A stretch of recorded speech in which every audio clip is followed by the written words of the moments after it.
Hello, everybody. This is your daily real estate practice exam question.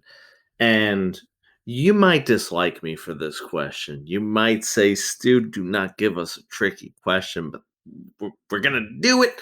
We're going to do a really tricky one. So hang tight. Let's see what the question says. So it says Franklin pays 2000 to the owner Simpson for a 6-month option. Which of the following is true? Franklin is the optionor and Simpson is the optionee. B. Franklin may not assign the option to another during the 6-month period. C. Simpson may sell the property to another during the option period.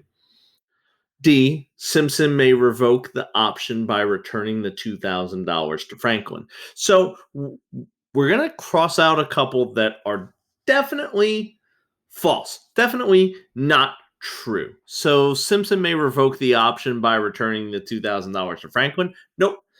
Returning that money to him is not going to be revocation of that option. Okay.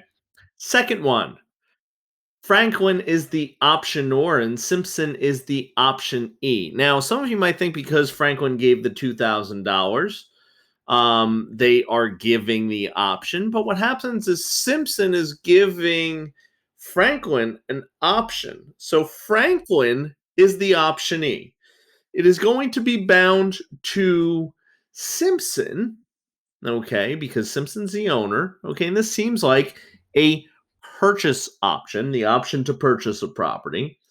And that situation is going to be something that, again, Simpson being the owner is the option or. So they are not the option E. That's just a simple OR gives, EE receives rule type of thing.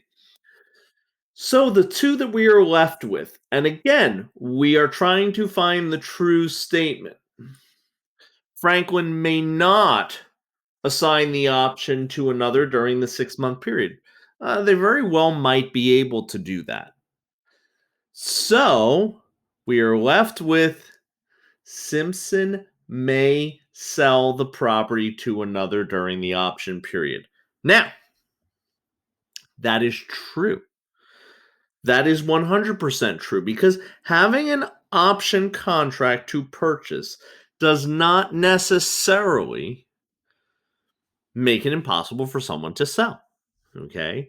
If I said to someone, I'm giving you an option to purchase my property, what happens is this: I would sell it, but the sale of that home would have to be subject to the option. Okay. Would have to be subject to the option, meaning basically you can never take a homeowner's right to sell their home away. They always have the right to sell their home. That's in the bundle of rights. So just because there's the presence of an option contract doesn't mean that the owner cannot sell their home. No, it's not going to prevent that. However, that sale, that situation must be subject to the option because the optionee, who's Franklin, can still exercise the option to purchase the property.